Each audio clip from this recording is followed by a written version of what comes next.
नमस्ते, मी doctor Hitesh Patil, जीवक hospital Nashik.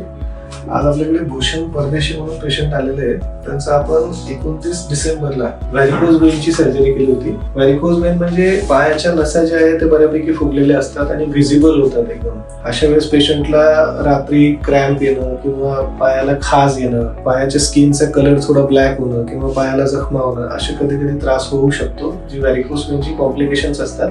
तर पायाची सोनोग्राफी केली असता असं लक्षात आलं की नसा तर फुगलेल्या आहेत, त्याच्यासोबत नसा फुगलेल्याचं जे कारण आहे म्हणजे परफोरेटर्स जे असतात किंवा दोन व्हेन मधलं जे कनेक्शन असतं ते नॉर्मली सुपरफिशियल टू डीप असं जायला पाहिजे, तर ते डीप वेन पासून सुपरफिशियल वेन कडे ब्लड आल्यामुळे वरच्या सुपरफिशियल वेन्स जे त्या फुगलेल्या असतात. तर त्यांची आपण सर्जरी केली होती. सर्जरीमध्ये आता बेसिकली लेझरचं खूप छान एक रिसेंट ऍडव्हान्स आलेलं आहे. फक्त प्रत्येक पेशंटला आपण लेझर वापरू शकत नाही. कधी कधी पायाच्या नसा इतक्या जास्त फुगलेल्या असतात की त्या नसांमध्ये लेझर टाकल्यावर ब्लड इतकं असतं की लेझर डझंट वर्क प्रॉपरली. तर आपल्याला तो अंदाज घेऊन की वेनचा डायमीटर किती आहे त्यानुसार आपल्याला डिसिजन घ्यायला लागतं. तर आपण डाव्या पायाची त्यांची सर्जरी ती कम्प्लिटली लेझरने केलेली आहे. हे जी ड्रेसिंग दिसते ही लेझर पास केलेल्या ठिकाणी आपण जे स्टिकिंग लावलेली आहे, फार छोटी छोटी वुंड येते. आणि उजव्या पायाची सर्जरी जी आपण ती थोडं कन्व्हेन्शनल मेथडने केलेली आहे, कारण इकडं नसा बऱ्यापैकी फुगलेल्या होत्या. आता तुम्ही क्लिअरली बघू शकता पायावर कुठेही फुगलेली नस वगैरे असं काही दिसत नाहीये. Patient is absolutely comfortable.